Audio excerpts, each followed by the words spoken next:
কিছু ভয়, কিছু রহস্য আর কিছু রোমাঞ্চের গল্প দিয়ে সাজানো আমাদের এই বিশেষ নিবেদন কেয়ার অফ ভয়। স্বাগতম আমাদের গল্পের দুনিয়ায় কেয়ার অফ ভয়। এখানে ভালোবাসা মিশে যায় রহস্যের অন্ধকারে, আর প্রতিটি ছায়ার পেছনে লুকিয়ে থাকে এক অজানা সত্য। একটি গুরুত্বপূর্ণ কথা, অনেক গল্পে লেখকরা অলৌকিক উপাদান, দেবদেবী, ঝাড়ফুঁক, পিশাচ, তন্ত্রমন্ত্র, হত্যাকাণ্ড, চুরি, মানসিক সুস্থতা সংক্রান্ত বিষয় ইত্যাদি ব্যবহার করেন গল্পকে রোমাঞ্চকর ও আবেগপ্রবণ করতে।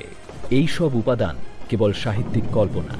আমরা এগুলোকে কোনো রকম কুসংস্কার বা অযৌক্তিক ভীতির প্রচারে ব্যবহার করছি না। অনুগ্রহ করে শ্রোতারা নিজের মানসিক ও শারীরিক সুস্থতা বজায় রেখে গল্প শুনবেন এবং মনে রাখবেন, মদ্যপান ও ধূমপান স্বাস্থ্যের পক্ষে ক্ষতিকর। চোখ বন্ধ করে শুনো। শুরু হচ্ছে আজকের গল্প।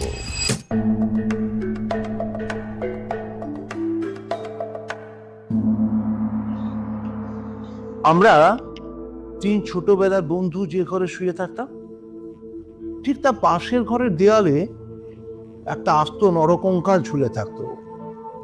রাত্রিবেলায় বাতাসে তার হাড়গুলো খটখট খটখট শব্দ করত। দিনের বেলায় আবার আমাদেরকে সেই হাড়ই নাড়তে হতো। আমরা তখন পণ্ডিত মশাইয়ের কাছে মেঘনাথ বধ আর ক্যাম্বেল স্কুলের এক ছাত্রের কাছে অস্থিবিদ্যা পড়তাম।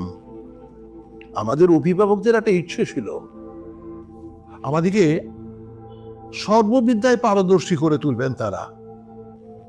তাদের অভিপ্রায় কতদূর সফল হয়েছে যারা আমাদেরকে জানেন তাদের কাছে প্রকাশ করাটা বাহুল্য, কিন্তু যারা জানেন না তাদের কাছে এটা গোপন করাই শ্রেয়। তারপর বহুকাল অতীত হয়েছে, এর মধ্যে সেই ঘর থেকে কঙ্কাল এবং আমাদের মাথা থেকে অস্থিবিদ্যা কোথায় যে স্থানান্তরিত হয়েছে সেটা আজকে আর অন্বেষণ করে জানা যাবে না। অল্পদিন হলো একদিন রাতে কোনো কারণে অন্য জায়গায় স্থান না হওয়ায় আমাকে ওই ঘরেই শুতে হয়েছিল। অনভ্যাস, তাই ঘুম আসছে না। এপাশ ওপাশ করতে করতে গির্জার ঘড়িতে বড় বড় ঘন্টাগুলো প্রায় সব কটা বেজে গেল। এমন সময় ঘরের কোণে যে তেলের শেষটা জ্বলছিল সেটা প্রায় মিনিট পাঁচেক ধরে খাবি খেতে খেতে একবারেই নিভে গেল। এর আগেই আমাদের বাড়িতে দু একটা দুর্ঘটনা ঘটেছে, তাই এই আলো নেবা থেকে সহজেই আমার মৃত্যুর কথা মনে এলো। মনে হলো এই যে রাত্রি দুটি প্রহর, একটি দীপশিখা চিরন্ধকারে মিলিয়ে যাচ্ছে। প্রকৃতির কাছে এটা যেমন, আর মানুষের ছোট ছোট প্রাণ ও শিখা কখন দিনে কখন রাত্রে হঠাৎ নিবে অতীত হয়ে যাবে, সেটাও তেমনি। ক্রমে আমার সেই কঙ্কালের কথা মনে পড়ল। তার জীবিতকালের বিষয় কল্পনা করতে করতে হঠাৎ মনে হলো একটা চেতন পদার্থ অন্ধকারে ঘরের দেয়ালে হাতড়াতে হাতড়াতে আমার মশারির চারদিকে ঘুরে ঘুরে বেড়াচ্ছে। তার ঘন ঘন নিঃশ্বাসের শব্দ শোনা যাচ্ছে। সে যেন কি খুঁজছে, পাচ্ছে না। খুব দ্রুত বেগে সে ঘরময় প্রদক্ষিত করছে। নিশ্চয় বুঝতে পারলাম সবই আমার এই নিদ্রাহীন যে উষ্ণ মাথা তার কল্পনা, আর আমার মধ্যে থেকে, আমার মাথার মধ্যে থেকে বো বো করে যে রক্ত ছুটছে তার দ্রুত পায়ের শব্দে এটা আমি শুনতে পাচ্ছি। কিন্তু তবু গা ছমছম করতে লাগলো। জোর করে এই অকারণ ভয়টাকে ভেঙে দেওয়ার জন্য চিৎকার করে বলে উঠলাম, কে? পায়ের শব্দ আমার মশারির কাছে এসে থেমে গেল এবং একটা উত্তর শুনতে পেলাম। আমি। আমার সেই কঙ্কালটা কোথায় তাই খুঁজতে এসেছি। আমি ভাবলাম নিজের কাল্পনিক সৃষ্টির কাছে ভয় দেখানো তো কোনো ব্যাপার নয়। পাশপালিশটা সবলে আঁকড়ে ধরে অনেক দিনের পরিচিতের মতো খুব সহজ সুরে বললাম, এই দুপুর রাতে বেশ কাজটা বার করেছো তো। তা সে কঙ্কাল এখন তোমার কি দরকার? বলো কি, আমার বুকের হাড় যে তার মধ্যেই ছিল।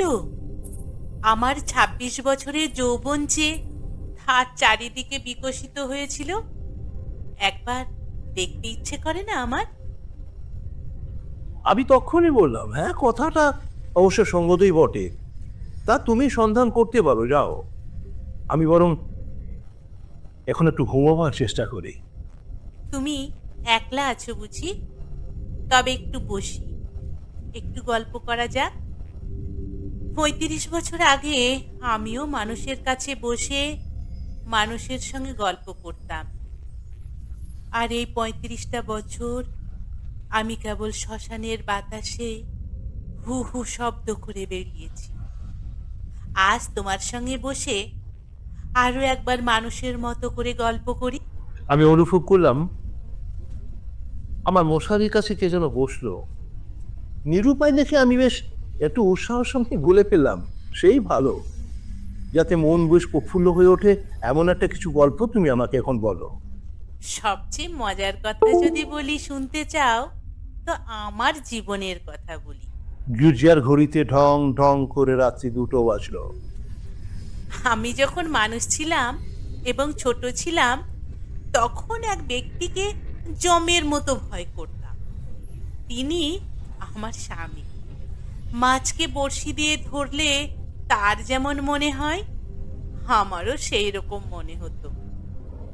কোনো এক সম্পূর্ণ অপরিচিত জীব যেন বড়শিতে গেঁথে আমার স্নিগ্ধ গভীর জন্ম জলাশয় থেকে টান মেরে ছিনিয়ে নিয়ে যাচ্ছে। কিছুতেই তার থেকে পরিত্রাণ নেই। বিয়ের 2 মাস পরে আমার স্বামীর মৃত্যু হলো, এবং আমার আত্মীয় স্বজনেরা আমাকে নিয়ে অনেক বিলাপ পরিতাপ করলেন।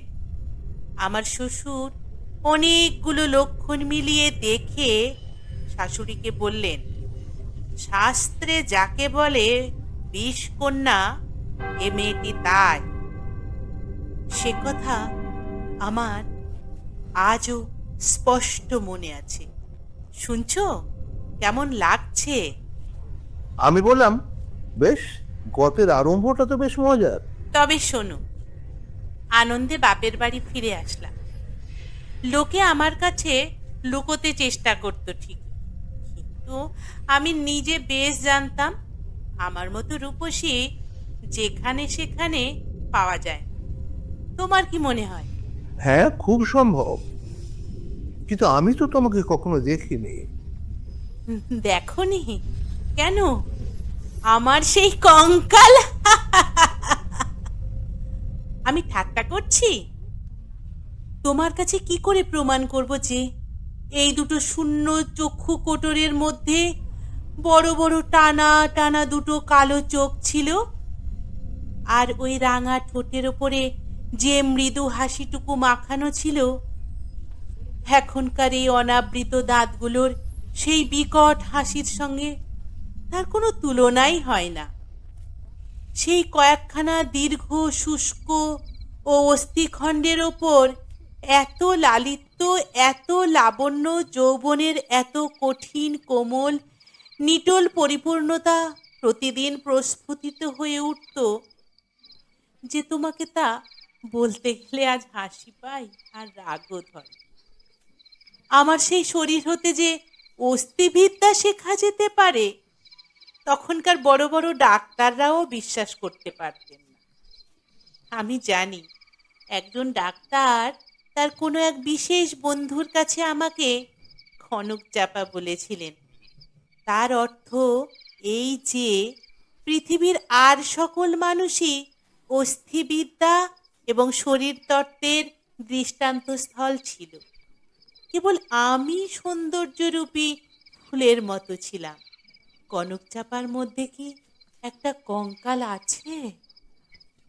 আমি যখন চলতাম তখন আমি নিজেই বুঝতে পারতাম যে একখণ্ড হীরা নড়াচড়া করলে চারিদিক থেকে যেমন তার আলো ঝলমল করে ওঠে, তেমনি তেমনি আমার দেহের প্রত্যেক গতিতে সেই রকমের সেই সৌন্দর্যের নানান ভঙ্গি স্বাভাবিক ছন্দে চারিদিকে বিচরিত হয়ে পড়ছে।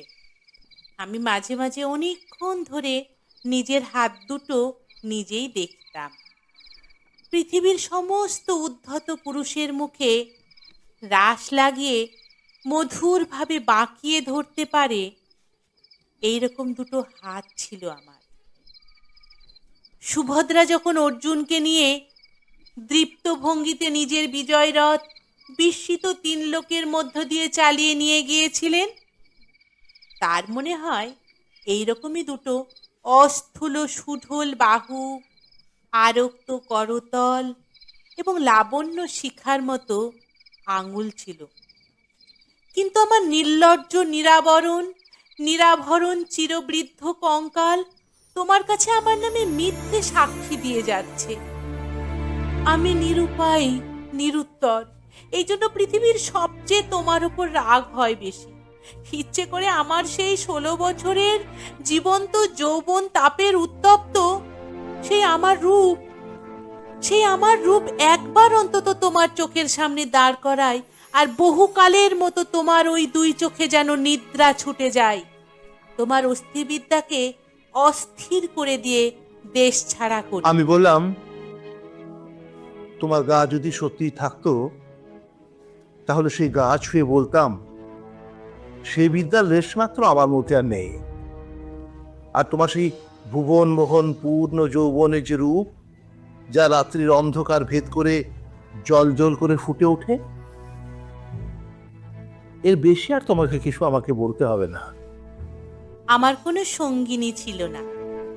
দাদা প্রতিজ্ঞা করেছিলেন তিনি বিয়ে করবেন না। অন্তপুরে আমি একা, বাগানের গাছতলায় আমি একা বসে ভাবতাম যেন গোটা পৃথিবীটা আমাকে ভালোবাসছে। সমস্ত তারা আমাকে নিরীক্ষণ করছে।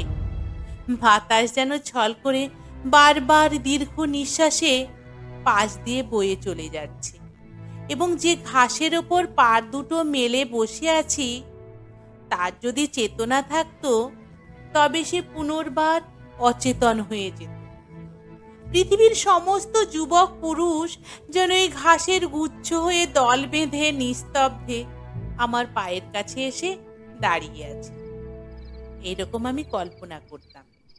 আমার মনের মধ্যে অকারণে কেমন যেন একটা বেদনা অনুভব হতো। দাদার বন্ধু শশীশেখর যখন মেডিকেল কলেজ থেকে পাশ করে আসলেন, তখন তিনি আমাদের বাড়ি ডাক্তার হলেন। আমি তাকে আড়াল থেকে আগে অনেকবার দেখেছি। দাদা অত্যন্ত অদ্ভুত লোক ছিলেন। পৃথিবীটাকে যেন ভালো করে চোখ মেলে দেখতেনই না। সংসারটা যেন তার পক্ষে যথেষ্টই ফাঁকা নয়। এই জন্যই সরে সরে একেবারে প্রান্তে গিয়ে আশ্রয় নিয়েছেন। তার বন্ধুর মধ্যে এই একটি মাত্রই সে হলো এই শশীশেখর।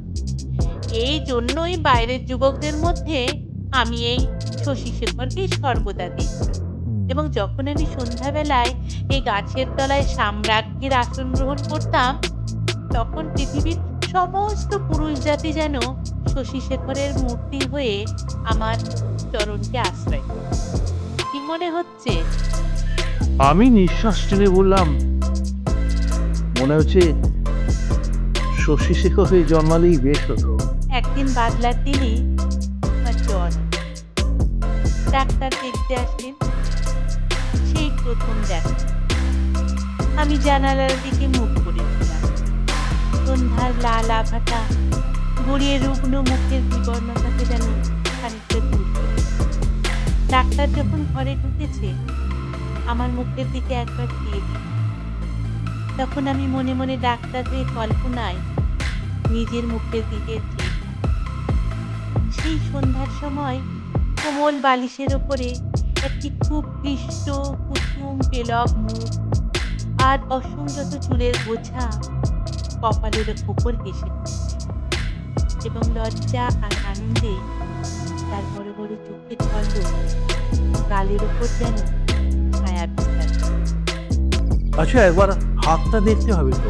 আমি আমার গায়ে ঢাকা দেয়া চাদরটার ভেতর থেকে ক্লান্ত দুর্বল হাতটা বের করে নিলাম। একবার নিজের হাতের দিকে চেয়ে দেখলাম একটা নীল রঙের আরো রোগীর হাত দিয়ে নাড়ি দেখতে দেখতে ডাক্তারের যে এরকম ইতস্তত হয়, এর আগে আমি বাপু কখনো দেখিনি। অত্যন্ত অসংলগ্নভাবে কাঁপা কাঁপা আঙুলে নাড়ি দেখতে লাগলেন। আর আমিও তার অন্তনের নাড়ি থোকম চলছে অনেকটা তার আভাস পেলাম। বিশ্বাস হচ্ছে না?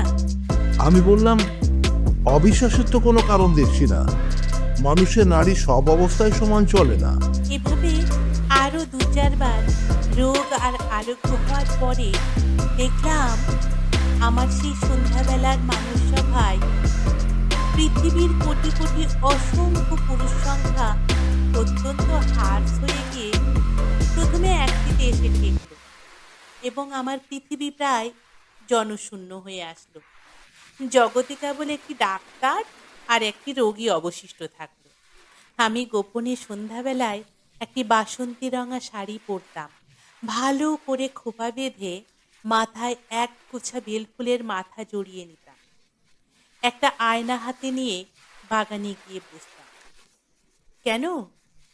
আমার নিজেকে দেখে কি আর তৃপ্তি হয় না? বাস্তবে কি হয়? হয় না। কেননা আমি তো নিজেকে নিজে দেখতাম না। আমি তখন একলা হয়ে বসে দুজন হতাম।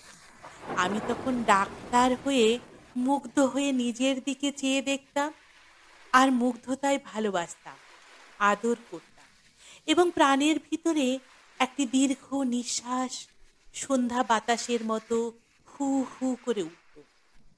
তখন থেকে আমি আর একলা ছিলাম না। তখন নত মুখে চেয়ে দেখতাম পায়ের আঙুলগুলো যেন পৃথিবীর ওপরে কেমন করে পড়ে আছে এবং ভাবতাম এই পদক্ষেপ আমাদের নতুন পরীক্ষায় উত্তীর্ণ ডাক্তারের কেমন লাগে।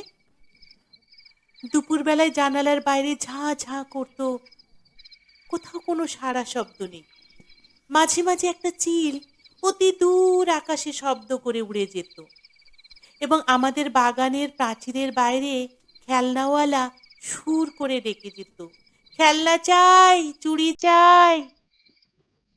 তখন আমি একখানা ধপধপে চাদর পেতে নিজের হাতে বিছানা করে শুয়ে থাকতাম।